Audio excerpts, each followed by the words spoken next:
kajian ilmiah.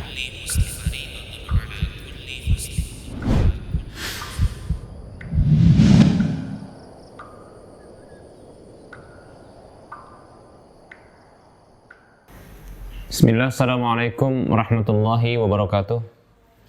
Innal hamdalillah nahmaduhu wa nasta'inuhu wa nastaghfiruh wa na'udzu billahi min shururi anfusina wa min sayyiati a'malina. Man yahdihillahu fala mudhillalah wa man yudlilhu fala hadiyalah.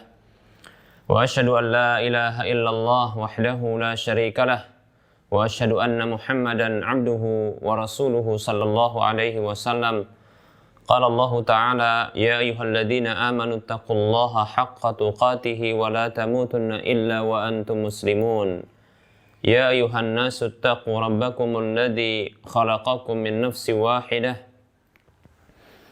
wa khalaqa minha zawjaha wa bassa minhuma rijalan katsiran wa nisaa'a. Wattaqullaha alladzi tasaaluna bihi wal arham innallaha kana 'alaikum raqiba.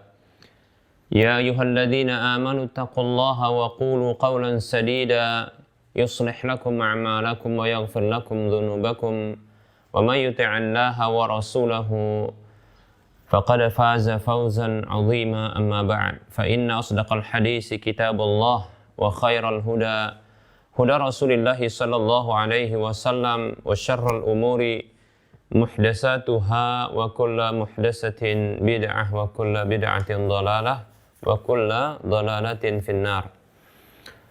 Alhamdulillah, kita bersyukur atas semua nikmat yang Allah berikan. Selawat dan salam kita ucapkan untuk Nabi kita Muhammad sallallahu alaihi wasallam. Para pemirsa Rosa TV dan para pendengar Radio Medan Mengaji di mana saja Anda berada, rahimani wa rahimakumullah. Kita akan lanjutkan pembahasan fikih muamalah kita, dan kita akan masuki pembahasan yang berikutnya, yaitu al-wasiyah, tentang wasiat. Wasiat adalah al-amru bitasarrufi ba'dal mauti awit tabarru'i bil mali ba'dal mauti. Wasiat adalah perintah untuk berbuat baik dengan harta setelah kematian, yaitu pesan yang dititipkan kepada orang di sekitar atau orang yang ditunjuk untuk nantinya menjelaskan kepada ahli waris bahwa orang yang berwasiat tersebut telah menetapkan sebahagian dari hartanya untuk orang atau pihak lain, demikian setelah kematiannya. Nah, ini disebut dengan wasiat.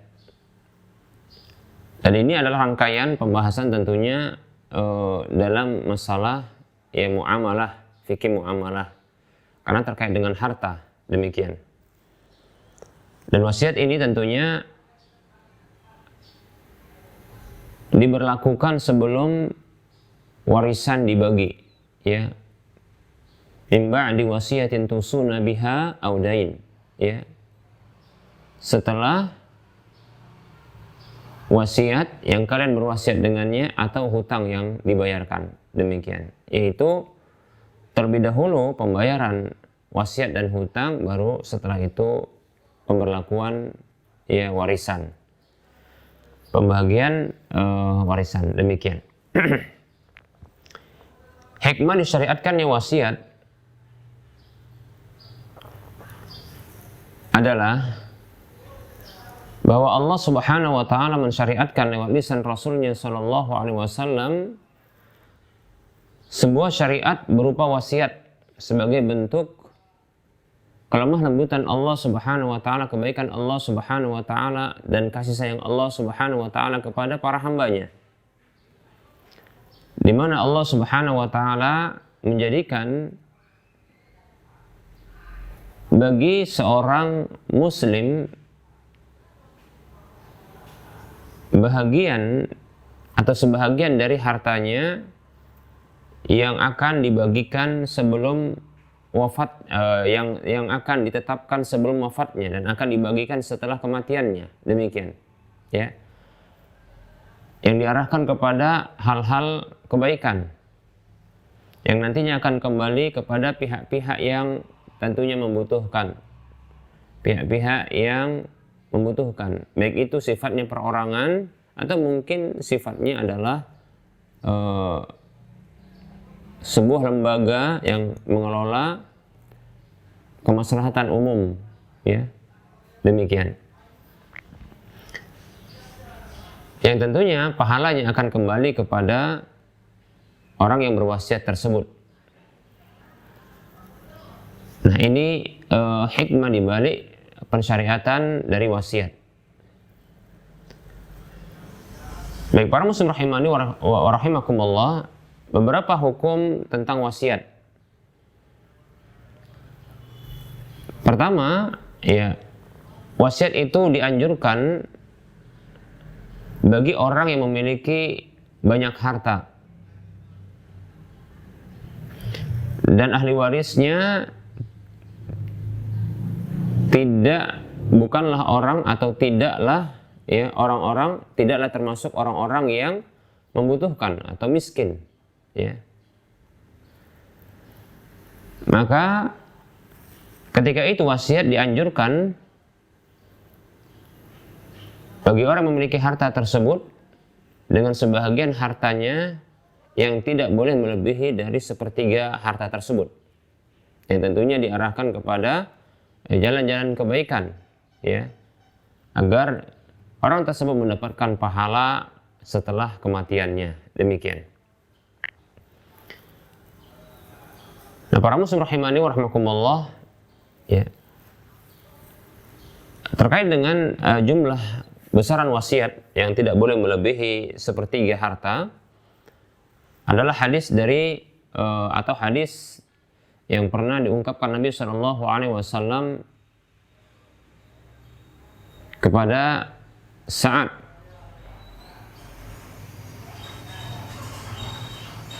bin Abi Waqqas radhiyallahu an, yaitu tatkala beliau ingin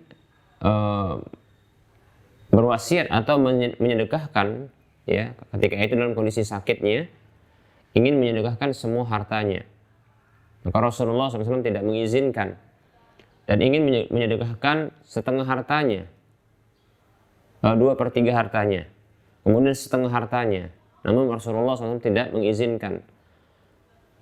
Dan ketika ia menyebutkan ingin menyedekahkan atau berwasiat dengan sedekah sepertiga harta, maka Rasul mengatakan, ya, as-sulus, ya, sepertiga, wasulusu kasir, dan sepertiga itu adalah banyak, demikian, seperti itu.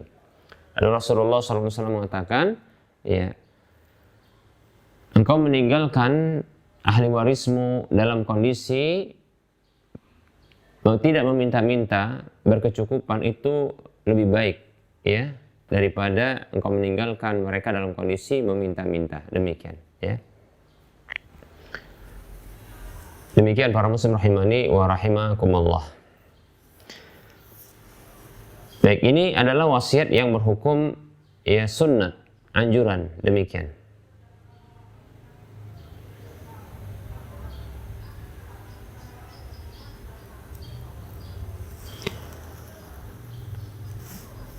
Berikutnya adalah yang kedua, wasiat itu berhukum wajib bagi orang yang memiliki tanggungan hutang, baik itu kepada Allah Subhanahu wa Ta'ala maupun kepada manusia. Atau contohnya ada amanah yang ada di sisinya yang terkait amanah, ya, hak orang lain, maka hendaknya dia mencatat wasiat tersebut, ya, mencatat wasiat tersebut, ya, dan menjelaskan wasiat tersebut kepada, ya, orang-orang yang nantinya akan ditinggalkannya, demikian. Hal ini dilakukan agar, ya, hak-hak orang lain tidak terabaikan, ya, agar tidak terzalimi hak orang lain, demikian. Atau ia tidak meninggalkan harta yang banyak sementara di sana ada hak-hak orang lain yang tidak berhak atas ahli warisnya. Demikian para muslim rahimani wa rahimakumullah. Seperti itu. Jadi dalam kondisi seperti ini adalah wajib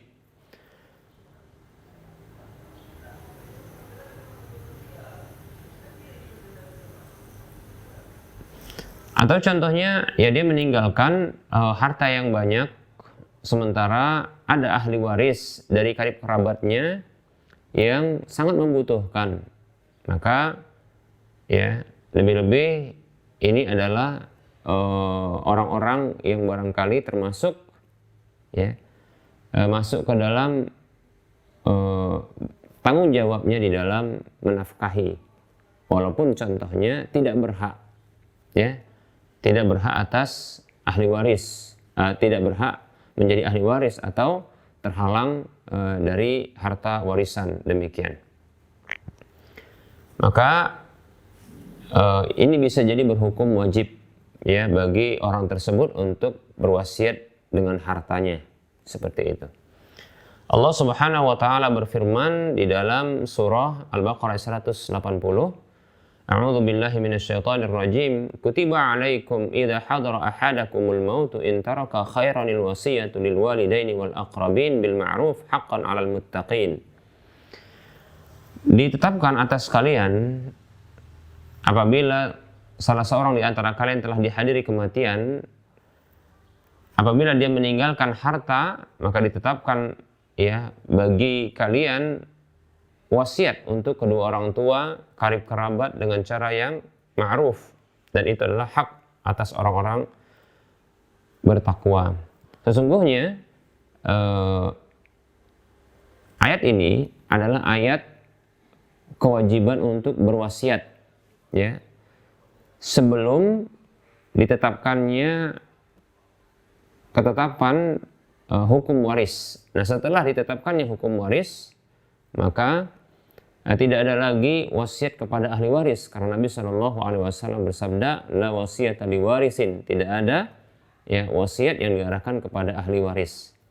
Nah, namun hadis ini, ayat ini masih berlaku kepada karib kerabat, masih berlaku kepada karib kerabat yang bukan ahli waris, ya, untuk ya agar mereka diberikan kepada mereka ya wasiat harta, ya, wasiat yang diarahkan harta itu kepada mereka, demikian. Tentunya setelah kematian orang yang berwasiat tersebut. Demikian para muslim rahimani wa rahimakumullah. Contohnya adalah seperti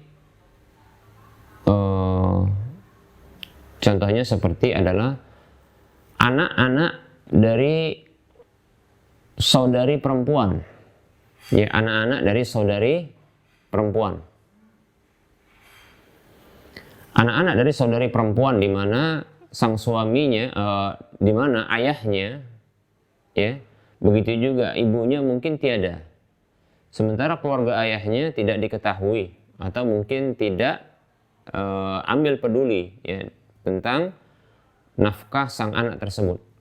Maka tentunya sebagai paman melihat kondisi seperti ini, bisa jadi ketika itu bila dia adalah satu-satunya pamannya, ketika itu satu-satu pamannya, ya, dan tidak ada keluarga yang lain kecuali dirinya, maka dia ya berkewajiban untuk menafkahi sang keponakan tersebut, ya, sang keponakan tersebut, demikian. Nah, namun keponakan ini bukanlah termasuk ahli waris, ya, sehingga bisa jadi ya dia mengarahkan sebagian harta, bahkan berkewajiban bagi dirinya untuk mengarahkan harta kepada ahli keluarganya yang bukan ahli waris, ya, keponakannya ini, yang memungkinkan bagi dirinya ke depan, bagi si keponakan ini akan mendapatkan manfaat besar dari harta yang diwasiatkan untuknya. Demikian ya. Seperti itu. Begitu juga tadi kita sudah sebutkan tentang hutang-hutang kepada Allah atau hutang-hutang kepada manusia yang lain. Maka ini juga wajib untuk diwasiatkan, dituliskan. Seseorang yang mendekati kematian karena mungkin dia menduga sakit keras yang dideritanya ini bisa menghantarkannya kepada kematian, maka wajib bagi dirinya untuk berwasiat, bahkan menuliskannya serta menjelaskannya bila dia memiliki hutang-hutang kepada Allah atau kepada manusia. Contoh hutang kepada Allah Subhanahu wa taala adalah hutang berupa tebusan sumpah contohnya. Ya, tebusan sumpah yang belum dibayarnya, di mana dia harus memberikan makan 10 orang miskin atau memberikan pakaian 10 orang miskin. Demikian. Nah, ini juga diwajibkan bagi dia untuk menuliskan, dan ini adalah hutangnya kepada Allah Subhanahu wa taala. Begitu juga kalau seandainya dia pernah melakukan ya hubungan badan di siang Ramadan ya, dengan sengaja, dengan kesadarannya, sehingga dia memiliki kewajiban untuk membayar ya tebusan berupa puasa 2 bulan berturut-turut, namun dia tidak mampu karena sakitnya, sehingga beralihlah berikutnya ya dia ya memberi makan 60 orang miskin. Adapun yang pertama adalah urutan yang pertama itu membebaskan budak, tentunya tidak ada budak saat ini. Nah, sehingga ya ini harus dicatatkan ya, wajib bagi dia untuk berpesan, berwasiat kepada orang-orang di sekitarnya termasuk ahli warisnya untuk membayarkan hutangnya kepada Allah Subhanahu wa taala. Demikian, dan seterusnya dari ya hutang-hutang kepada Allah seperti nadar ya, seperti itu.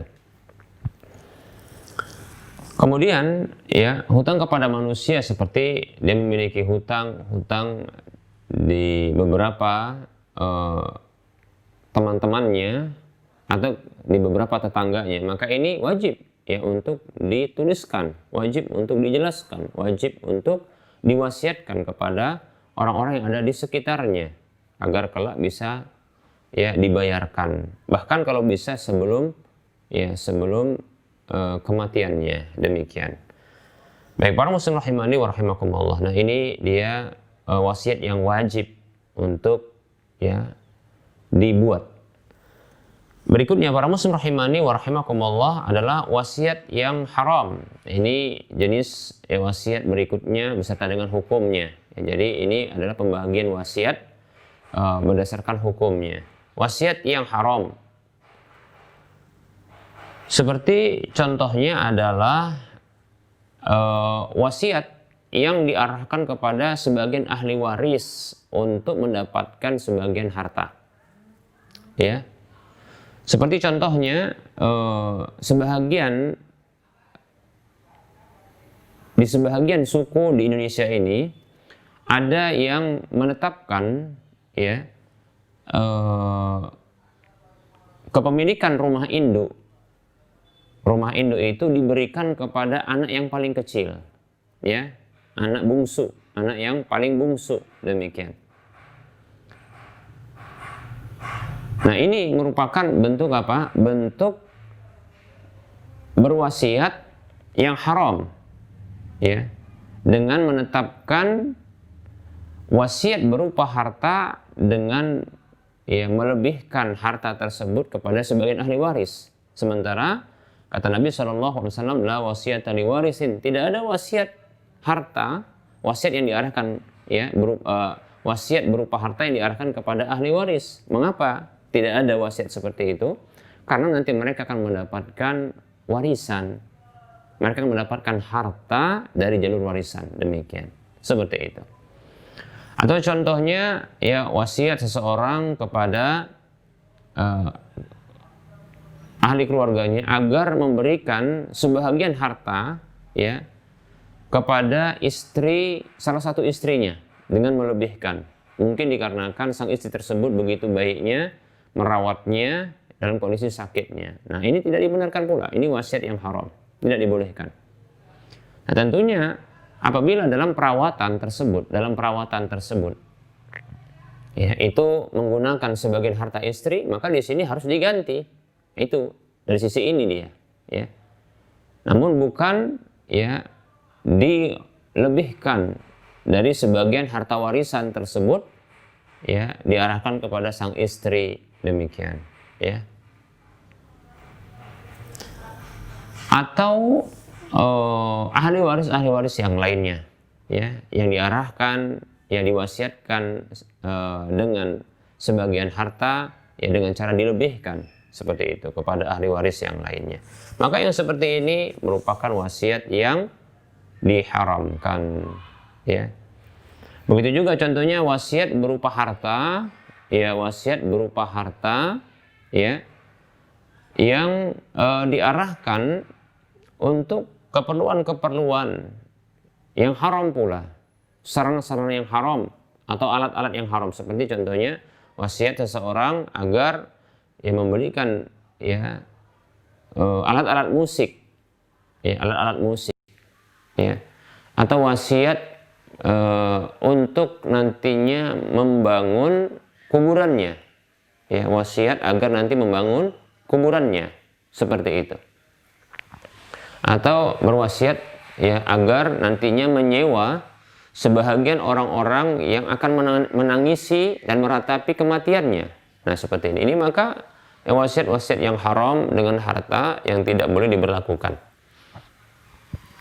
Demikian para muslim rahimani rahimakumullah. Bahkan ya bila diberlakukan wasiat tersebut, maka ini akan mengakibatkan ya ancaman hukuman itu diberlakukan bagi dua pihak, yaitu pihak yang memberlakukan wasiat tersebut dan pihak yang berwasiat. Demikian. Seperti itu para muslim rahimani wa rahimakumullah. Oleh karenanya, sebagian ulama ketika mereka menjelaskan hadis Nabi SAW terkait dengan orang yang disiksa karena ratapan orang yang masih hidup kepada dirinya, ya, sebagian ulama mereka memberikan penjelasan terhadap hadis Nabi SAW tentang siksaan yang didapatkan oleh orang yang meninggal dunia karena ratapan orang yang masih hidup. Di antara sebabnya, kata para ulama, alasannya, ya mereka jelaskan, para ulama ini jelaskan, sebabnya diantaranya dikarenakan orang tersebut berwasiat, ya, dalam ketika masih hidupnya agar ya menangisi dan meratapi dirinya, demikian. Sehingga ketika diberlakukan wasiat tersebut, maka dia pun mendapatkan siksa, ya, atas wasiat tersebut. Demikian para muslim rahimani wa rahimakumullah. Oleh karenanya, ya, wasiat-wasiat yang bertentangan dengan perintah Allah Subhanahu wa taala, bertentangan dengan aturan Allah Subhanahu wa taala, yang tidak sesuai dengan hukum Allah Subhanahu wa taala, maka tidak boleh kita berlakukan, ya. Seberapa besar pun pengagungan kita terhadap orang yang berwasiat tersebut, ya, seperti kedudukan orang yang meninggal dunia tersebut, yang berwasiat itu adalah orang tua kita, demikian, ya. Ya, Allah Subhanahu wa taala melarang untuk mentaati siapapun dalam rangka bermaksiat kepadanya. Allah wahyukan kepada Rasulnya untuk mengatakan, la ta'ata li makhluqin fi ma'siyatil khaliq. Tidak ada ketaatan kepada satu makhluk pun di dalam bermaksiat kepada al-Khaliq. Dan Rasul juga mengatakan sallallahu alaihi wasallam, innamat ta'atu fil ma'ruf. Sesungguhnya ya ketaatan itu hanyalah dalam perkara yang baik saja. Dan memberlakukan wasiat yang haram, ya, wasiat yang haram seperti ini yang bertentangan dengan hukum Allah, bertentangan dengan ketetapan Allah Subhanahu wa taala, ini adalah bentuk ya menolong ya orang tersebut dalam dosa, dan ini akan mengakibatkan orang tersebut mendapatkan hukuman, demikian pula orang yang melakukannya. Allah mengatakan, a'udzubillahi minasyaitonir rajim, wa ta'awanu 'alal birri wat taqwa wa la ta'awanu 'alal ismi wal 'udwan wattaqullaha innallaha syadidul 'iqab. Surah Al-Maidah ayat 2, Allah mengatakan, saling tolong menolonglah kalian di atas kebajikan dan takwa, dan janganlah kalian saling tolong menolong di atas dosa dan permusuhan. Bertakwalah kepada Allah, sesungguhnya Allah Maha keras siksanya. Ini ancaman kepada orang yang memperlakukan ya bentuk atau menolong ya orang lain dalam perkara-perkara dosa, sesuatu yang diharamkan. Demikian. Termasuk diantaranya adalah memperlakukan wasiat yang diharamkan. Demikian para muslim rahimani wa rahimakumullah. Ya. Nah, tidak perlu untuk memperlakukan ya wasiat yang haram seperti ini. Nabi Shallallahu Alaihi Wasallam bersabda, "Man ahdasa fi amrina hadza ma laysa minhu fahuwa raddun." Ya. Rawahu Muslim. Kata Nabi Shallallahu Alaihi Wasallam, siapa saja yang mengadakan hal baru dalam urusan agama kami ini, sesuatu yang bukan berasal darinya, maka dia tertolak.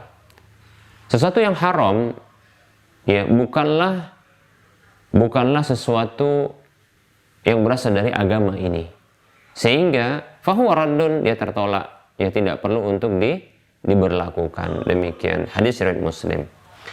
Para muslim rahimani wa rahimakumullah. Berikutnya ya, siapakah orang yang sah wasiatnya? Orang yang sah wasiatnya atau wasiat itu sah ya, menjadi absah, menjadi sah, itu apabila berasal dari orang yang telah baligh, ya, baligh, berakal, ya, baligh dan berakal dan lurus ya di dalam penggunaan dan kewenangan dalam masalah harta. Demikian.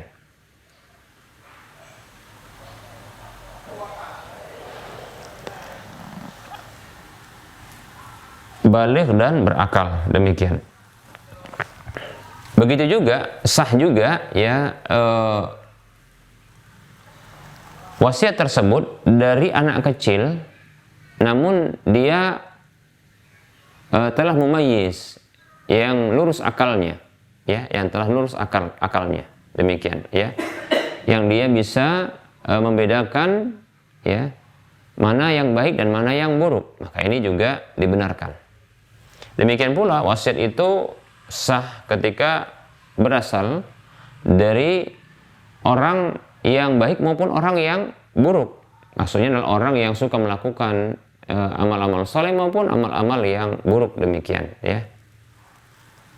Lebih-lebih contohnya apabila orang yang berakhlak buruk ini atau orang yang suka melakukan kemaksiatan ini, dia menginginkan agar wasiat tersebut ya ini diarahkan, hartanya ini ya dia pesankan agar bisa ya diarahkan kepada jalan-jalan kebaikan, ya, yang ini terus mengalir pahalanya kepada dirinya. Demikian. Nah, tentunya ini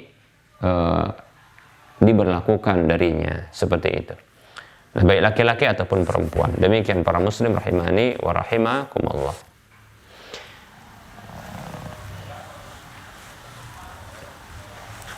Takaran harta yang diwasiatkan.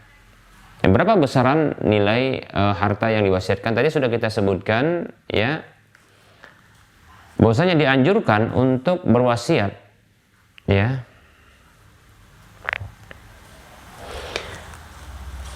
Dianjurkan untuk berwasiat bagi orang yang memiliki ahli waris dengan 1/5 harta atau 1/4 harta, ya, kalau dia memiliki harta yang cukup, ya, harta yang banyak, ya, demikian. Maka 1/5 ini sudah bagus, ya, sudah bagus insyaallah taala. Namun boleh, ya, boleh apabila berwasiat dengan 1/3 harta, walaupun ini sudah banyak, ya. Namun ini tidak boleh diarahkan kepada ahli waris. Demikian. Demikian, ya, hukumnya boleh. Namun ini sudah terlalu banyak 1/3 harta ini. Maka sebagaimana sabda Nabi Shallallahu Alaihi Wasallam, ya, anjuran beliau kepada Sa'ad bin Abi Waqqas radhiyallahu an untuk meninggalkan ahli warisnya dalam kondisi mencukupi, itu lebih baik, ya, lebih baik daripada mereka meminta-minta, demikian ya. Jadi perhatikan juga ahli waris kita ya, untuk mencukupi kebutuhan mereka. Ketika kita memiliki harta yang cukup banyak, maka perhatikanlah ya ahli waris kita ini ya, agar mereka tidak ya meminta-minta sepeninggal kita. Demikian para muslim rahimani wa rahimakumullah. Dimakruhkan wasiat harta dikeluarkan ya itu dari orang yang fakir, yang miskin ya, sementara ahli warisnya ini sangat membutuhkan ya, demikian. Seperti itu. Mungkin ini logis bagi kita ya, yang masuk akal. Bagaimana mungkin ya seseorang yang dia miskin, artinya miskin ini artinya harta sedikit, sementara dia memiliki ahli waris yang juga ya miskin, ya butuh kepada harta tersebut, lalu dia berwasiat ya untuk orang lain. Ini tidak tepat ya, tidak tepat ya. Rasulullah SAW bersabda, kafa bil mar'i isman an yudai'a man yaqutu ya. Cukuplah seseorang itu berdosa, dia menyia-nyiakan orang yang wajib ya, orang yang menjadi tanggungannya, seperti itu ya. Baik para muslim rahimani wa rahimakumullah. Namun bagi orang yang tidak memiliki ahli waris sama sekali, tidak ada ahli waris baginya ya sama sekali, maka boleh baginya untuk berwasiat dengan seluruh hartanya, karena tidak ada dia tidak memiliki ahli waris ya, dia hidup sebatang kara ya, dia tidak memiliki keluarga ya. Contohnya barangkali dia adalah seorang yang dahulunya kafir, lalu dia mu'allaf, masuk Islam ya, sehingga dia pun tidak mengetahui keluarga-keluarga yang ada di negerinya ini atau di tempatnya ini masih hidup atau tidak, lebih-lebih dia telah terbuang ya. Maka yang seperti ini ya dianjurkan atau dibolehkan bagi dirinya untuk mewasiatkan seluruh hartanya ya, ketika dia tidak memiliki ahli waris. Demikian para muslim rahimani wa rahimakumullah.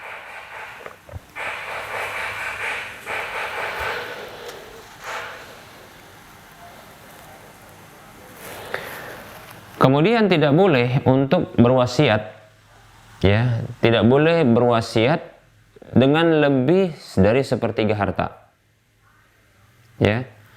Tidak boleh ya berwasiat dengan lebih dari sepertiga harta.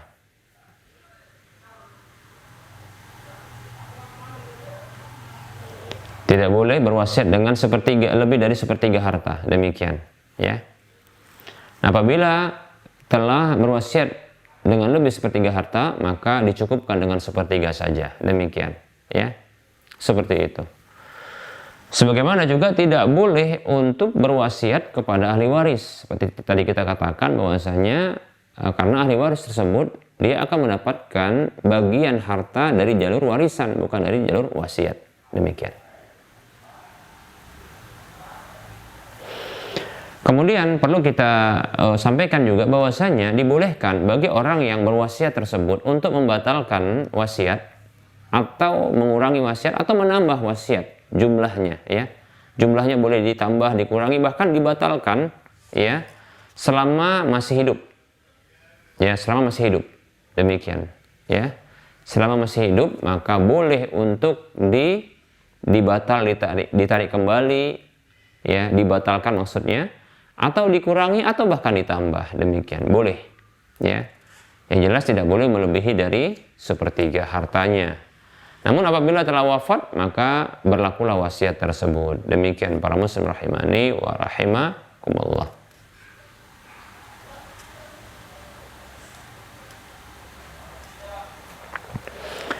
Baik para muslim rahimani wa rahimakumullah. Nah, apabila ada orang yang berwasiat ya, berwasiat agar diarahkan ya sebagian harta ya, hartanya agar bisa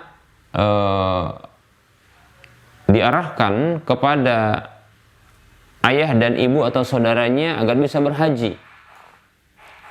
berhaji, atau begitu juga untuk berkurban, maka ini dibolehkan, ya, ini dibolehkan, ya. Mengapa demikian? Maka ini harus dibedakan karena ada perbedaannya. Mungkin ada yang bertanya, bukankah ini adalah ahli waris seperti ayah, ibu, saudara? Ini termasuk ahli waris.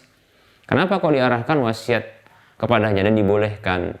Perhatikan sesungguhnya, ya, masalah haji, demikian pula masalah kurban, ini adalah termasuk, ya, ibadah, ya, kebaikan yang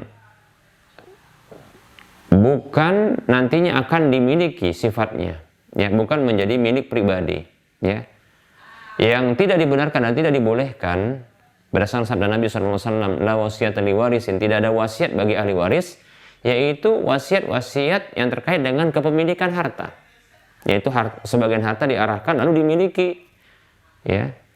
Kita ulangi, ya, Nabi SAW bersabda, la wasiyata li warisin, tidak ada wasiat bagi ahli waris, ya. Ini adalah pelarangan adanya wasiat harta diarahkan kepada ahli waris yang akan dimiliki nanti harta tersebut oleh ahli waris tersebut.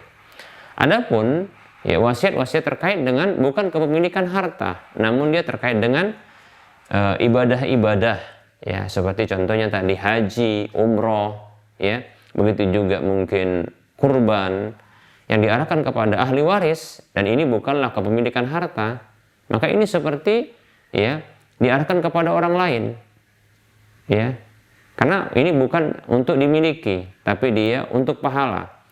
Sebenarnya begini, yang diinginkan adalah bagaimana ada orang lain yang bisa melakukan sebuah ibadah, ya, lalu dia bisa mendapatkan pahalanya pula, seperti itu. Demikian. Hanya saja ini diarahkan kepada, ya, ayah, ibu atau saudara yang menjadi ahli warisnya. Demikian para muslim rahimani wa rahimakumullah. Seperti itu, ya. Jadi ini dibolehkan. Wallahu ta'ala a'lam. Baik para muslim rahimani wa rahimakumullah. Berikutnya kita akan sebutkan tentang syarat-syarat orang yang diwasiatkan, ya, kepadanya harta tersebut. Ya, berikut ini adalah syarat-syarat orang-orang yang mendapatkan wasiat berupa harta untuk dirinya. Ya, pertama adalah seorang muslim, ya. Syarat kedua adalah dia berakal. Syarat ketiga adalah dia mumayyiz. Syarat ketiga adalah dia orang yang bagus di dalam atau mampu untuk bisa menggunakan harta tersebut, ya. Demikian. Ini bisa berlaku bagi laki-laki atau perempuan. Lalu bagaimana ketika dia masih kecil? Contohnya diarahkan wasiat itu untuk dirinya, maka ketika itu tidak diberlakukan wasiat itu bagi dirinya kecuali dalam kondisi dia telah berakal atau dia telah bagus, ya, dalam melakukan atau menggunakan harta tersebut. Demikian, ya. Lalu bagaimana apabila wasiat tersebut diarahkan kepada salah seorang karib kerabat yang bukan ahli waris namun dia orang yang gila, ya, maka tidak masalah, ya. Saya condong ini dibolehkan, tapi bukan maksudnya dia menerima wasiat itu, maksudnya harta yang telah diwasiatkan itu kepadanya, namun harus ada pihak lain yang ini akan mengurusinya. Jadi yang dimasukkan dalam hal ini adalah syarat-syarat orang yang akan memberlakukan wasiat itu, ya. Syarat-syarat, ya, orang yang akan memberlakukan wasiat itu adalah pertama, orang tersebut adalah muslim, berakal dan mampu membedakan mana yang baik, mana yang buruk. Kemudian dia mampu juga untuk mempergunakan harta tersebut dengan cara yang baik, seperti itu, Ya, seperti itu ya. Ini bisa laki atau perempuan. Baik, ini syarat-syarat orang yang menerima wasiat. Ya, orang yang menerima wasiat. Baik para muslim rahimani wa rahimakumullah, kita akan sebutkan sedikit perbedaan antara wasiat dengan hibah. Mungkin ada yang bertanya-tanya, ya apa sih bedanya wasiat dengan hibah? Ya. Baik para muslim rahimani wa rahimakumullah, bedanya ya, wasiat dengan hibah adalah wasiat pertama adalah wasiat tersebut ya ini diberlakukan, ini perbedaan pertama, wasiat tersebut diberlakukan setelah kematiannya. Ya, wasiat tersebut diberlakukan setelah kematiannya. Kemudian yang kedua, kita ulangi, perbedaan yang pertama adalah wasiat tersebut diberlakukan setelah kematian orang yang berwasiat. Adapun hibah, maka ini ya diberikan atau diberlakukan di waktu itu juga. Ini perbedaan pertama. Yang kedua adalah wasiat tersebut tidak dibolehkan ya diarahkan kepada ahli waris. Ya. Adapun hibah boleh diarahkan kepada ahli waris. Ini perbedaan yang kedua, demikian. Kemudian perbedaan yang ketiga adalah wasiat itu ada batas jumlah besarannya. Ya, sepertiga. Ya, adapun hibah atau hadiah maka ini tidak ada batasannya, demikian. Ya, seperti itu. Nah, ini dia perbedaan antara wasiat dengan hibah. Kita ulangi, perbedaan pertama adalah wasiat itu diberlakukan setelah kematian orang yang berwasiat. Adapun hibah bisa diberlakukan kontan langsung dalam kondisi masih hidup. Perbedaan yang kedua, wasiat ini ya tidak boleh diarahkan kepada ahli waris, sementara ya hibah ini boleh diarahkan kepada ahli waris. Perbedaan ketiga adalah wasiat tersebut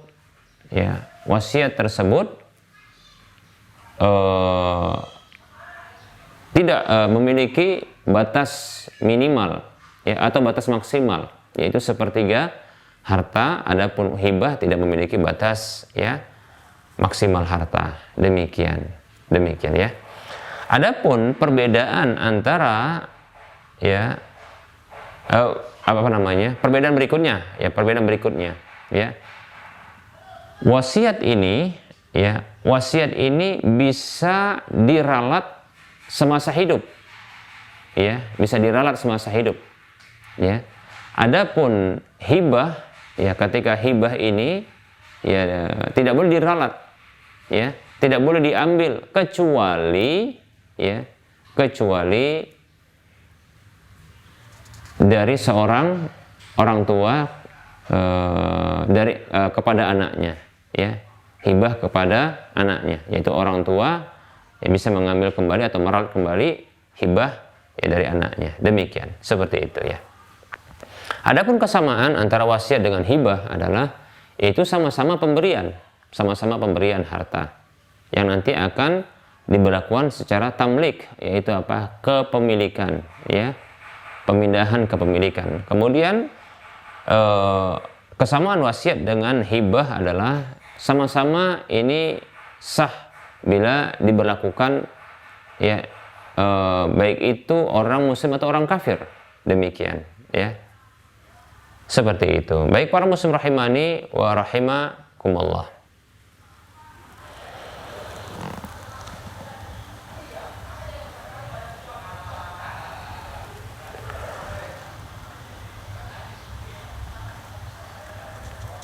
Manakah yang lebih utama? Ya.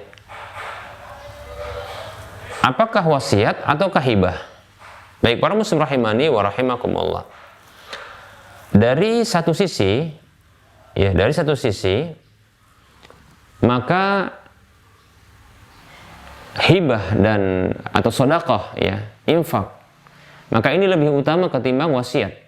Mengapa demikian? Karena ini diberlakukan lebih cepat. Ya, ini diberlakukan lebih cepat ketimbang wasiat yang ini menunggu wafatnya orang yang berwasiat tersebut. ya.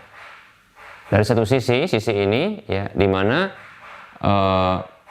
kebaikan itu bisa segera dilaksanakan, ya, lebih bisa segera dilaksanakan, ya, ketimbang wasiat yang tidak yang menunggu wafatnya orang yang berwasiat tersebut. Demikian ya. Maka dari sisi ini ya, sedekah atau hibah, hadiah, maka ini lebih utama ya, dimana dalam kondisi masih hidup ini bisa disegerakan ya, seperti itu, ketimbang wasiat yang ini menunggu kematian. Demikian.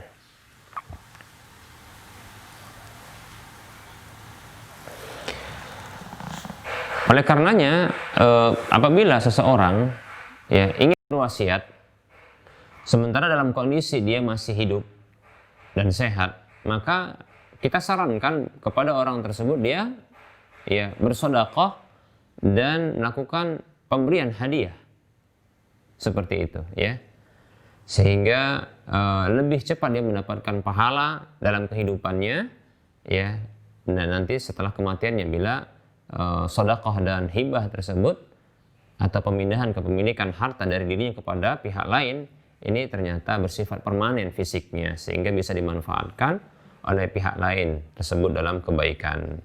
Seperti itu para muslim rahimani wa rahimakumullah. Nah, ini barangkali penyampaian materi terkait dengan wasiat yang belum berakhir. Insyaallah taala mungkin ada sekitar 2 atau 3 pertemuan lagi terkait dengan pembahasan wasiat insyaallah taala ya. Dan kita akan lanjutkan dengan sesi soal jawab.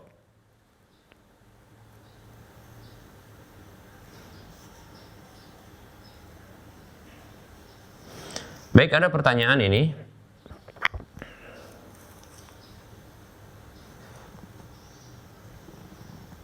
Bismillah, Assalamualaikum warahmatullahi wabarakatuh. Waalaikumsalam warahmatullahi wabarakatuh. Ustadz, maaf, saya mau bertanya, apa hukumnya kalau kita jual beli tapi status barang belum ada di kita, tapi kita sudah memasarkan barang tersebut dengan mengatakan kalau barang tersebut dijual dengan sistem pre-order ya, bahwasanya kita mengatakan bahwa barang tersebut dijual dengan sistem pre-order begitu. Nanti apabila ada konsumen yang memesan barang tersebut, barulah kita akan pesankan barang atau orderkan barang ke produsen dengan mendahulukan uang kita terlebih dahulu. Nanti apabila barang tersebut sudah ready di kita, baru konsumen bayar uang ke kita. Ya, apakah akan seperti ini diperbolehkan Ustadz? Atau bagaimana kalau barang tersebut belum ready, belum ada, tapi konsumen sudah bayar terlebih dahulu ke kita. Lalu setelah konsumen bayar, baru kita order barang tersebut ke produsen. Apakah ini diperbolehkan Ustadz? Panjang ini ya. Kalau keduanya tidak diperbolehkan, bagaimana solusinya Ustadz? Ya, agar kita tetap bisa berjualan barang tersebut. Baik, nah ini minta solusi sebenarnya. Dan ini sepertinya pernah ditanyakan ya. Dan ini seingat saya mungkin saya jawab mungkin ya 2 atau 3 kali mungkin terkait dengan ini. Tapi tidak masalah, barangkali sang penanya ini sebelumnya belum mengikuti materi kita ya. Baik, kita jawab.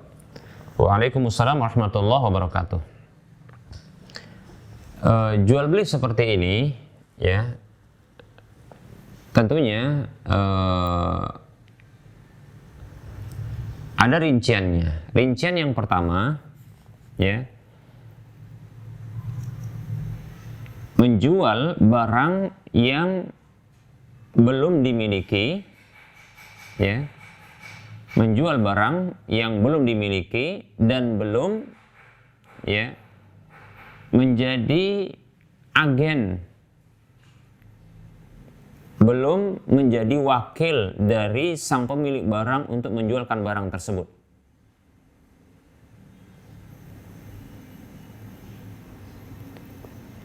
Lalu dia menjualkan barang tersebut ya, dengan menyepakati harga dan mengikat harga tersebut, lalu setelah itu dia baru memesan barang kepada pemilik barang atau produsennya. Maka yang seperti ini adalah terlarang. Ini termasuk jual beli barang yang belum dimiliki. Berdasarkan sabda Nabi SAW kepada Hakim Ibnu Hizam radhiyallahu anhu, la tabi' ma laysa 'indak. Janganlah engkau jual barang yang belum kau miliki. Ya. Karena Hakim Ibnu Hizam pernah mengatakan kepada Nabi SAW dengan berbagai redaksi disebutkan, saya sebutkan sebahagiannya, yang mengatakan, ya, sesungguhnya ada seseorang yang meminta kepadaku penjualan sebuah barang, sementara aku belum memilikinya. Bolehkah aku menjual barang tersebut, ya, lalu aku nanti membelinya ke pasar? Demikian begitu pertanyaan, ya, Hakim Ibnu Hizam. Maka Rasulullah SAW menjawab, la tabi' ma laysa 'indak. Jangan engkau jual barang yang belum engkau miliki. Demikian. Karena ini berisiko. Resikonya adalah, ya, ketiadaan barang tersebut di pasar, ya, ketiadaan barang tersebut di pasar, atau ternyata barang tersebut memiliki harga yang mahal daripada apa yang telah ditetapkan, seperti itu, dan seterusnya. Yang jelas ini dilarang. Nah, ini tentunya akan memunculkan, ya, kezaliman, baik itu pada dirinya nantinya, karena ternyata dia harus membeli barang tersebut dengan harga yang lebih mahal contohnya, atau kepada sang pembeli, demikian, ya. Baik, ini yang rincian pertama. Rincian kedua adalah, ya, menjual barang yang telah dibelinya namun belum sampai kepadanya. Ya, contohnya seperti, ya, seseorang yang dia menjual barang, ya,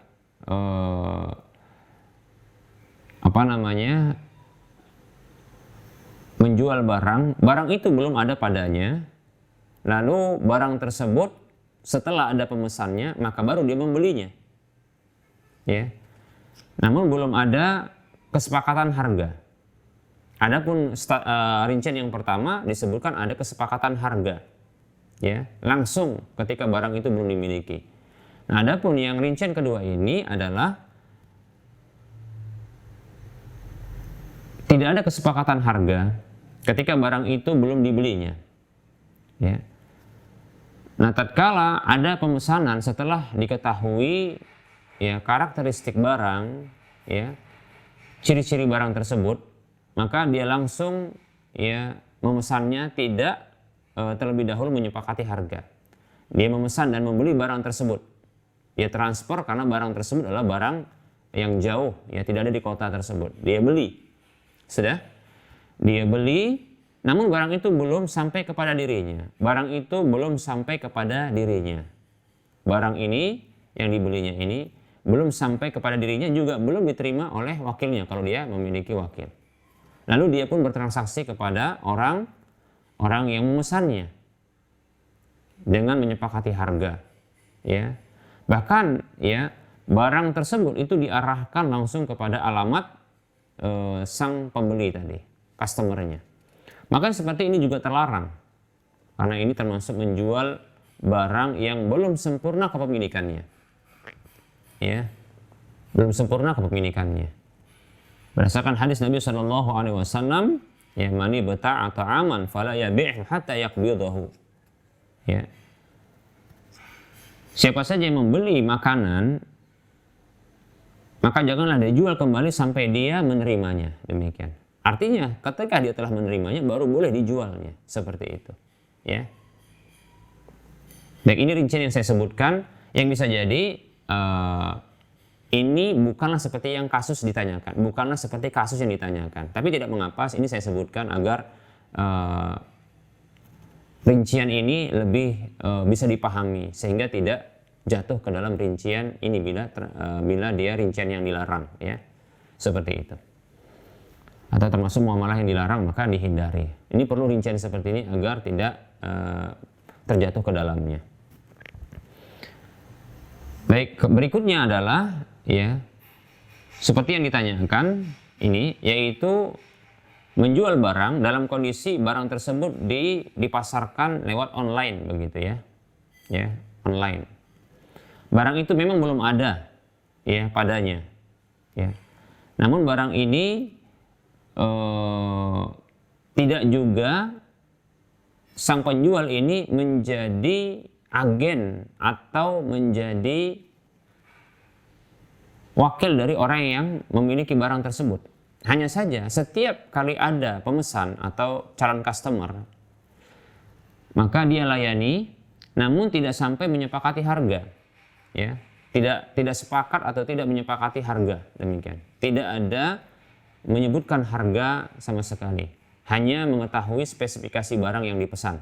Lalu setelah itu, ya, sang penjual ini pun memesan barang atau membeli barang dari pemilik barang, toko kah, ya, atau contohnya produsen, demikian.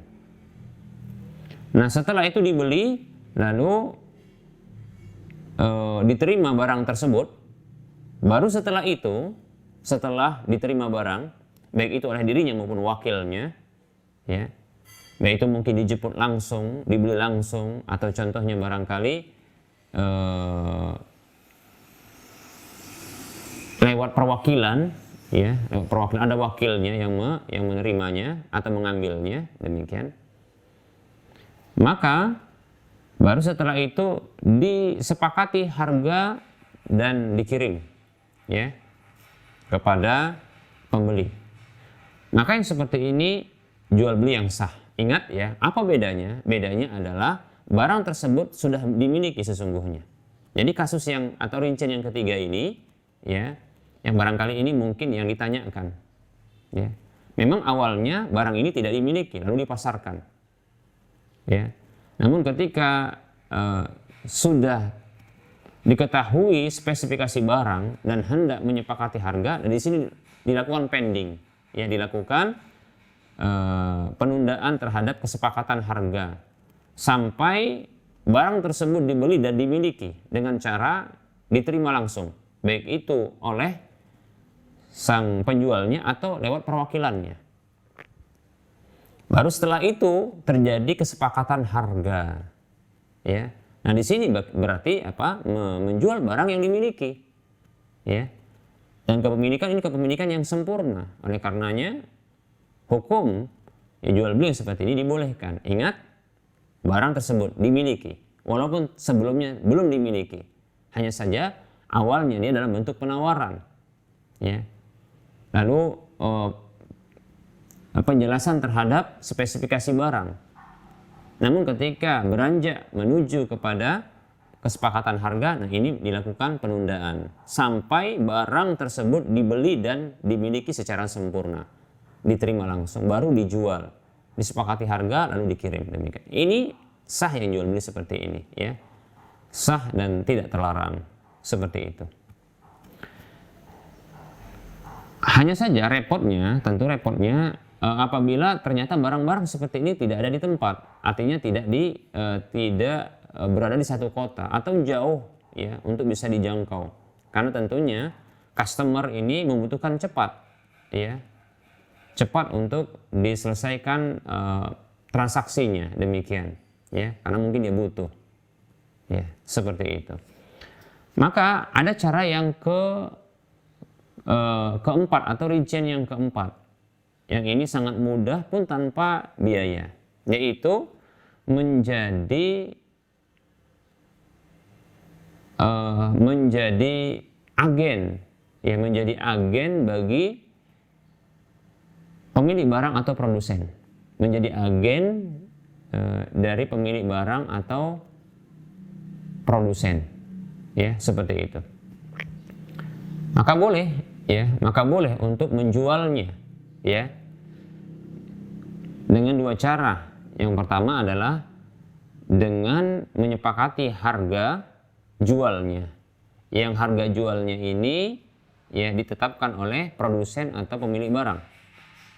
Maka dalam kondisi seperti ini wajib bagi keduanya untuk menetapkan fee atau keuntungan bagi sang agen tersebut, sang penjual ini, demikian. Atau cara kedua adalah dengan cara ya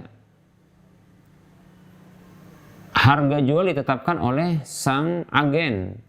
Namun kewajibannya adalah ya, sang pemilik barang atau sang produsen ini menetapkan harga dasar, harga pokok darinya. Demikian ya. Seperti itu. Ini sangat mudah. Ya. Insya Allah Ta'ala ya, kalau gini yang ini gratis ya. Seperti itu. Bisa jadi nanti setelah pembayaran ya kepada sang sang penjual tersebut nanti ditransfer kepada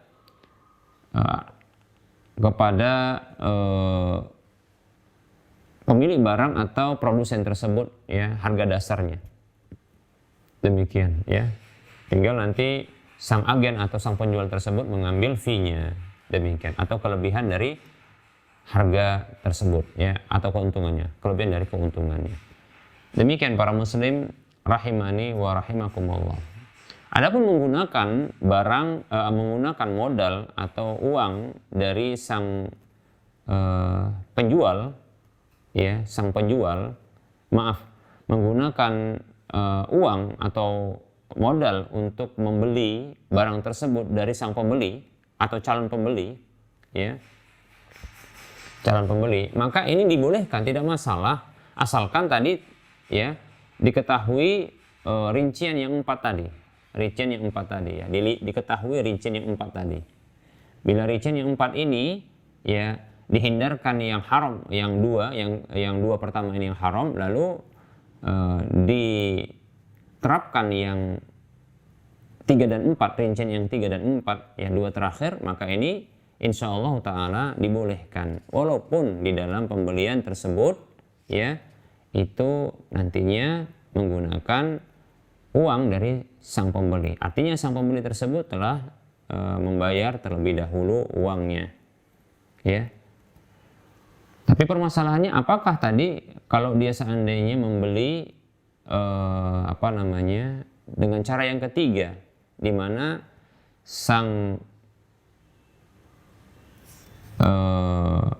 pembeli atau sang penjual tadi dia membeli terlebih dahulu ya, bagaimana bisa didapatkan uangnya?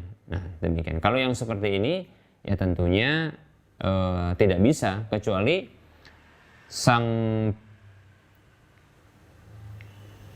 pembeli ini hanya menitip beli saja. Contoh ya, sang pembeli, calon pembeli, customer dengan mengatakan, tolong ya, ini saya ada uang sekian, ya, tolong carikan barang ini dan itu. Nah, kalau seperti ini maka ini dibenarkan, boleh juga. Nah, statusnya berarti orang yang menjualkan ini, orang yang menjual ini dia menjadi agen pencarian barang seperti itu dari orang yang akan membelinya. Ya, seperti itu. Maka ini juga dibenarkan, tidak masalah. Upah. Maka yang seperti ini juga harus jelas. Contoh seperti ini ya. Ada calon customer yang dia membutuhkan barang ini dan barang ini ya, lalu dikatakan tolong belikan ya untuk saya barang dengan spesifikasi yang saya sebutkan tadi ya, dengan harga ini sekian, carikan barang tersebut ya, carikan barang tersebut. Baik, maka dalam hal ini maka boleh bagi penjual online ini untuk dia mengambil ya peluang ini, mengambil peluang ini, dan dia harus mencarinya ya. Bila ternyata dia bisa mendapatkan harga lebih murah ya, harga lebih murah, maka sisanya itu adalah sebagai upahnya. Demikian. Namun ternyata bila dia tidak mendapatkan harga ya, contohnya seperti kalau dia mendapatkan harga yang lebih murah, artinya sama atau lebih tinggi, maka sebaiknya dia lebih dahulu untuk menyampaikan kepada sang pemesan tersebut dengan mengatakan bahwasanya ya ini harga terlalu mahal, demikian ya, harga terlalu mahal sehingga nanti dia bisa menambah ya. Apabila dia telah mengetahui harga pasar contohnya, harga yang dipesan ini sesungguhnya adalah harga memang modalnya. Harga modal atau harga dasar atas barang tersebut. Maka boleh disepakati contohnya, bila Anda membutuhkan ya barang tersebut, ini memang harga yang Anda sebutkan adalah harga modal setahu saya. Maka saya minta untuk fee untuk saya adalah sekian, itu boleh. Dan dia harus memang mencari barang dengan harga segitu yang sudah ditetapkan tadi atau yang sudah disepakati. Demikian ya. Wallahu taala alam. Nah, ini rincian-rincian ini harus dipahami ya. Wallahu taala alam.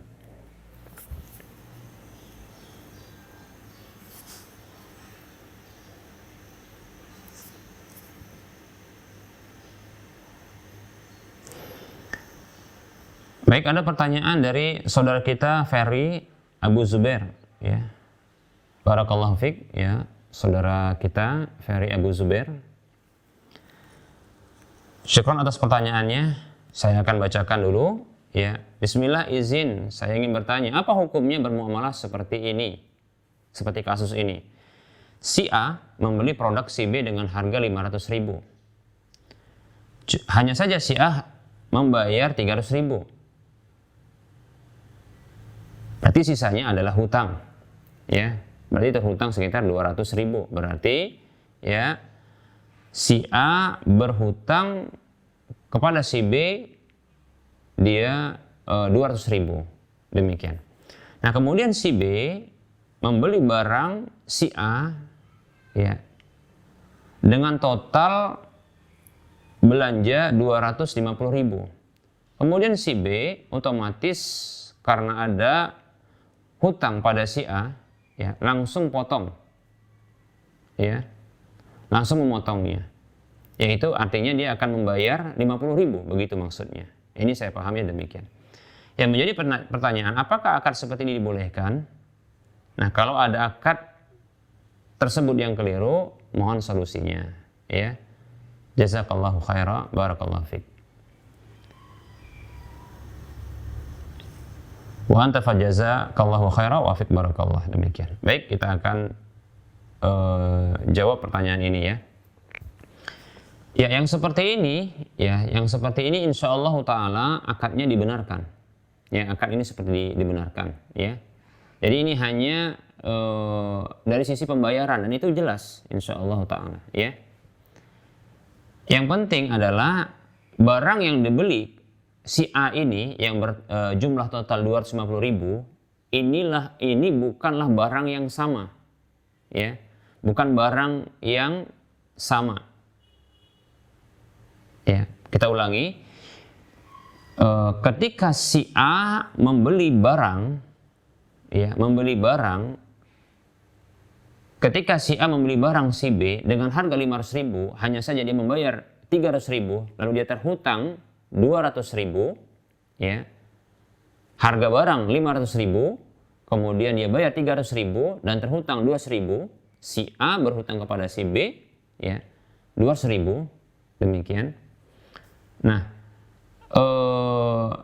menjadi tidak boleh dan tidak halal ketika barang yang sama itu dijual kembali kepada si A. Nah, ini masalahnya.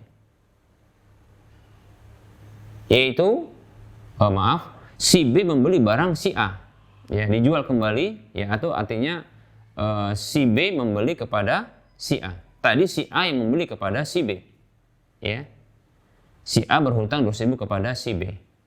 Kemudian, nah, yang tidak boleh adalah si B membeli kembali barang yang sama yang dibeli si A dengan harga total 250.000. Nah, ini tidak boleh. Ya, kontan. Nah, kalau seperti ini dia ainah. Ya, ainah. Disebut dengan ainah. Jual beli yang bisa menghantarkan kepada riba hutang piutang. Demikian, ya. Namun apabila barang berbeda, bila barang berbeda dan ini kebiasaan mereka karena si A dengan si B ternyata sama-sama penjual, sama-sama pedagang, dan ini si A membutuhkan barang si B membutuhkan barang si A, demikian. Maka ini dibolehkan. Ya. untuk berjual beli seperti ini dengan pembayaran yang tadi itu dengan model pembayaran yang jelas namun dengan pemotongan hutang-hutang. Maka ini dibolehkan, tidak masalah. Ini kan pembayaran dengan pemotongan hutang, dibolehkan. Asalkan barangnya jelas. Pertama, barangnya jelas, ya. Harga pun jelas. Yang kedua adalah bukan barang yang sama. Ya. Bukan barang yang sama. Bukan barang yang sama yang tadi si A membeli dari si B, kemudian si B membeli dari si A, itu bukan barang yang sama. Yang nantinya si B akan membayar secara kontan. Nah, seperti itu, ya. Demikian. Tapi saya duga adalah permasalahan ini permasalahan barang yang berbeda, ya. Barang yang berbeda, demikian. Hanya saja pembayarannya adalah dengan pemotongan hutang. Namun menjadi tidak boleh, ini sisi yang lain yang tidak boleh adalah ketika ya si B mempersyaratkan si B atau mereka mempersyaratkan untuk saling membeli. Contoh ini ya. Si A membeli dari si B dengan cara terhutang. Ya, terhutang. Lalu ya si A berhutang kepada si B. Kemudian si B ini ya atau mereka mempersyaratkan untuk ketika si A membeli kepada si B dengan syarat si B itu membeli dari si A. Nah, seperti itu. Artinya ada persyaratan seperti ini. Maka yang seperti ini tidak dibolehkan, tidak dibenarkan. Mengapa demikian? Ya, ini disebut ya oleh Imam Asy-Syafi'i dengan ya larangan ya, masuk ke dalam larangan dua jual beli dalam satu jual beli. Ini tidak dibolehkan. Namun jika tidak ada syarat demikian, maka ini dibolehkan. Ya. Dengan skema yang disebutkan tadi, kita ulangi ya. Si A membeli barang dari si B dengan harga 500.000, hanya saja dibayar 300.000, terhutang 200.000. Kemudian si B membeli barang lain dari si A ya dengan harga 250.000. Maka karena si A ini memiliki hutang 200.000, maka si B hanya membayar 50.000. Demikian. Barangnya berbeda dan tidak ada syarat untuk ya saling membeli. Makanya seperti ini sah jual belinya dan tidak ada larangan apapun. Wallahu ta'ala a'lam. Demikian.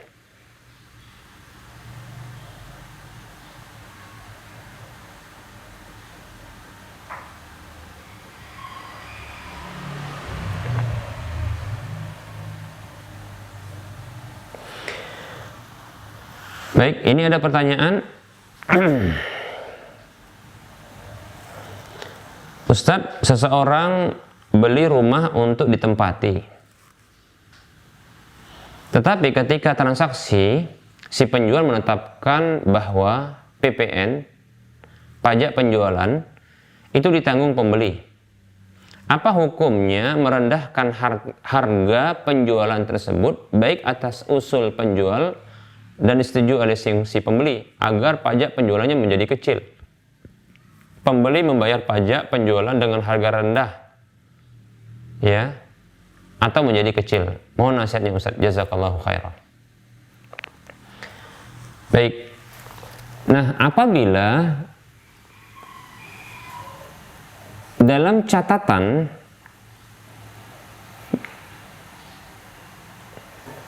transaksi penjualan berbeda dengan kenyataan, contohnya seperti harga rumah tersebut adalah 500 juta, setengah miliar. Katakan demikian ya. Namun dicatat di PPN, kita katakan dalam transaksi yang tertulis begitu ya. Tertulis ini akan nanti dalam pajak penjualan tersebut ini akan menjadi kecil. Contohnya disebutkan harga rumah 100 juta, padahal tadinya harga yang terbayar yang sesuai dengan hakikatnya, kenyataannya itu 500 juta. Namun ketika tercatat ya, ini menjadi 100 juta dengan tujuan agar pajaknya menjadi kecil. Ya. Jika demikian maksudnya, maka di sini ada bentuk manipulasi. ada bentuk tazwir, ada qauluz zur, ada ungkapan yang dusta, ada manipulasi. Yang seperti ini terlarang, haram. Bahkan ya Nabi SAW menyebutkan ini urutan ketiga setelah durhaka kepada orang tua. Rasulullah SAW pernah bersabda dengan lafaz seperti ini kalau tidak salah, ya, ala ukhbirukum bi akbaril kabair, maukah aku kabarkan kepada kalian tentang dosa yang paling besar? Rasul mengatakan al isyraku billah, syirik kepada Allah, wal uququ wa uququl walidain, durhaka kepada kedua orang tua. Ketika beliau hendak menyebutkan yang ketiga, yang tadinya beliau itu sedang bersandar, beliau itu lantas tegak duduknya, ya, tidak bersandar lagi, sembari mengatakan secara berulang-ulang, ya, wa qauluz zur, sampai 3 kali kalau tidak salah, ya, atau dalam yang lain disebut syahadatuz zur, persaksian palsu, ya, atau perkataan palsu, ya, manipulasi, ungkapan manipulasi.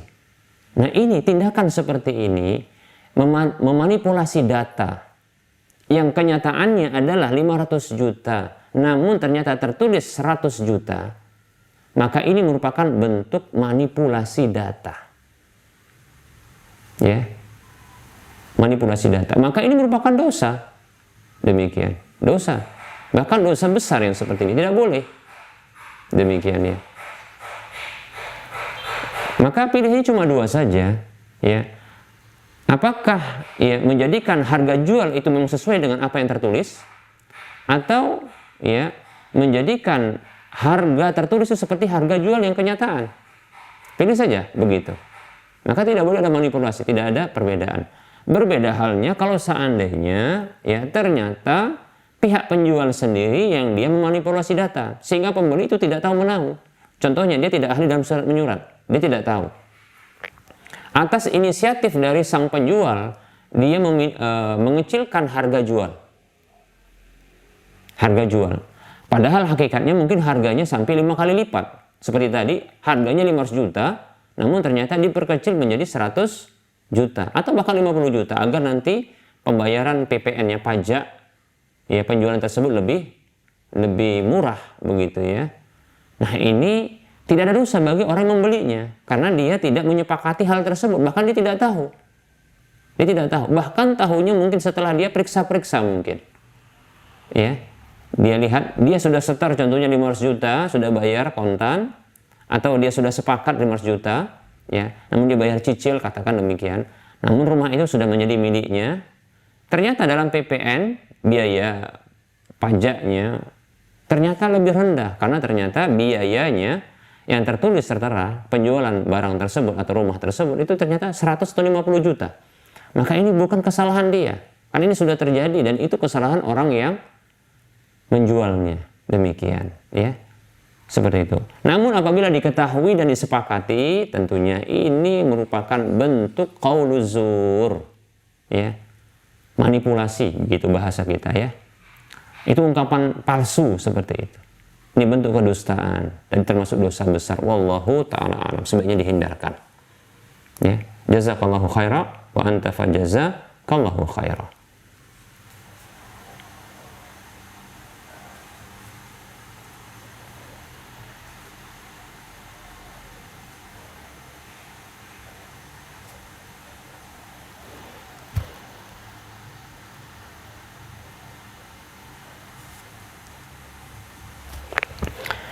Baik, ini ada pertanyaan sebagai penutup ya, pertanyaan penutup. Ya, ini tidak ada kaitannya dengan tema pembahasan kita. Ya, Assalamualaikum warahmatullahi wabarakatuh. Waalaikumsalam warahmatullahi wabarakatuh. Mau bertanya Pak Ustadz, bagaimana hukumnya jika seorang suami dalam sholatnya sendiri, istri juga sendiri tidak berjamaah di rumah karena musola juga cukup jauh? Terima kasih. Assalamualaikum warahmatullahi wabarakatuh. Baik, waalaikumsalam warahmatullahi wabarakatuh. Tentunya dalam hukum sholat berjamaah, ya para ulama berbeda pendapat menjadi 3 pendapat. Pendapat yang pertama hukumnya adalah fardu ain, Ya, pendapat yang kedua mengatakan fardu kifayah, pendapat yang ketiga mengatakan sunnah muakkadah. Demikian. Itu sholat berjamaah di tempat ya di mana azan itu dikumandangkan. Itu hukumnya ya tiga tadi ya. Para ulama hukumnya maksudnya berbeda pendapat menjadi tiga. Fardu ain, fardu kifayah, dan fardu namanya sunnah muakkadah. Demikian. Pendapat yang paling tepat di antara tiga pendapat tersebut, dan saya condong kepada pendapat ini, wallahu ta'ala alam, adalah pendapat yang mengatakan fardu ain. Fardu ain, demikian. Mengapa? Karena Nabi SAW ya, tidak mengizinkan untuk seorang yang buta untuk dia sholat di rumah. Ada seorang buta datang kepada Nabi SAW, diprediksi sahabat ini adalah, yang bertanya ini adalah Abdullah bin Ummi Maktum, Abdullah bin Ummi Maktum. Ya. Dia datang kepada Nabi SAW untuk minta bisa sholat di rumah. Dia mengatakan, laisa li qaidun yaquduni ilal masjid. Wahai Rasulullah, aku tidak memiliki ya seorang penuntun pun yang menuju ke masjid. Sementara aku seorang yang dharirul basar, yaitu yang buta, demikian. Seperti itu. Nah, kita tahu bahwasanya padang pasir itu ada ada ular berbisanya, kalajengkingnya, ada binatang buasnya, ya seperti serigala yang bisa memangsa, seperti itu ya. Nah, Rasulullah awalnya memberikan dispensasi, ya, membolehkan baginya untuk sholat di rumah. Ketika orang buta ini, sahabat yang buta ini, dia ingin berpaling, beranjak pergi, maka Rasulullah memanggilnya, lalu dia pun berbalik kembali, ya, lalu Rasulullah bertanya kepadanya, atasma'un nida, apakah engkau mendengarkan seruan adzan? Ia mengatakan, na'am, ya.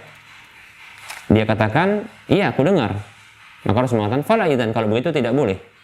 Nah, jadi Rasulullah mencabut kembali dispensasi itu karena mendengarkan adzan. Oleh karenanya, andaikan pun jauh kalau mendengarkan adzan, maka wallahu ta'ala alam ini harus dengar. Maka Nabi SAW bersabda, walaupun ini berbeda pendapat para ulama, hadisnya sahih.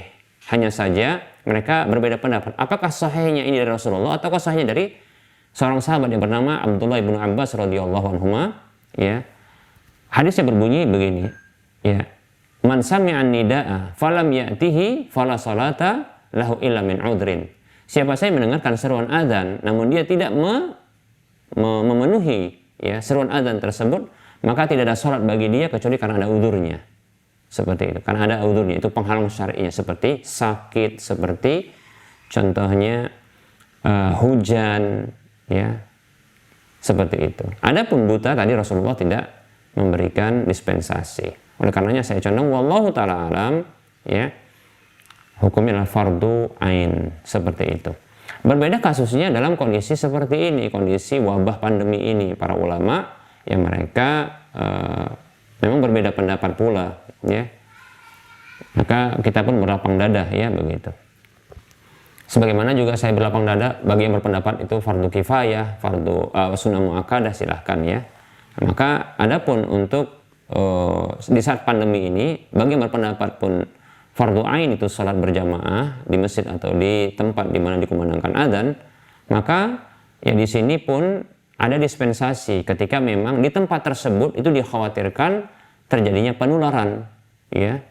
Di tempat tersebut dikhawatirkan terjadinya penularan virus COVID-19 ini, demikian. Karena ini berbahaya.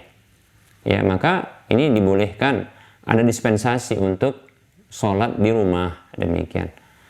Baik, ya, seperti itu. Nah, andaikan pun harus sholat di rumah karena tadi kekhawatiran ada dispensasi, khawatir tertular virus COVID-19 ini, demikian. Maka janganlah sampai terlewatkan pula pahala yang besar dari sholat berjamaah ini, ya, dengan keluarga. Maka ajak keluarga untuk sholat juga. Bahkan kalau bisa untuk adzan, silakan adzan. Kalau tidak, maka qomat saja. Jangan pun dilewatkan, ya. kemudian pun berjamaah, demikian ya, seperti itu berjamaah. Karena salatul jama'ati tafdulu salatul fardhi bi 70 wa 20 darajatan atau kama qala sallallahu alaihi wasallam. Kata Nabi SAW, ya, salat jamaah itu melebihi salat sendiri dengan 27 derajat. Demikian ya, maka jangan ditinggalkan. Ya, pedagang saja sampai rela dia untuk mendapatkan keuntungan, padahal keuntungan cuma satu. Modal 100 dapatkan 100.000, untungnya 100.000, cuma satu saja. Ya, itu sampai rela pagi hari bangun sebelum subuh, ya, untuk mendapatkan ya keuntungan dagang seperti tadi. Nah, ini sholat, ya, berdagang dengan Allah Subhanahu wa Ta'ala. Sholat, nah kalau berjamaah ini sholatnya dengan pengerjaan dan waktu yang sama, ya, tata cara dan waktu yang sama pengerjaannya, hanya saja dilakukan secara berjamaah, maka pahalanya bukan satu, tapi pahalanya adalah 27. Demikian, luar biasa. Oleh karenanya, ya, cobalah bila kita seorang pedagang, baik itu pedagang dunia maupun pedagang akhirat, tapi insya Allah kita semua pedagang akhirat, mestinya ini lebih menarik, ya, begitu ya. Seperti itu. Wallahu ta'ala alam, barangkali ini yang bisa kita sampaikan. Semoga bermanfaat. Ya, mohon maaf atas segala kekurangan, kesalahan. Yang benar itu datangnya dari Allah Subhanahu wa Ta'ala, yang salah itu datangnya dari saya pribadi dan bisikan syaitan. Kepada Allah saya mohon ampun, kepada para pemirsa, para pendengar sekalian saya mohon maaf. Wassallallahu ala Muhammad wa ala alihi wa ashabihi ajma'in. Subhanakallahumma wa bihamdika asyhadu an la ilaha illa anta astaghfiruka wa atubu ilaika walhamdulillahi rabbil alamin. Wassalamualaikum warahmatullahi wabarakatuh.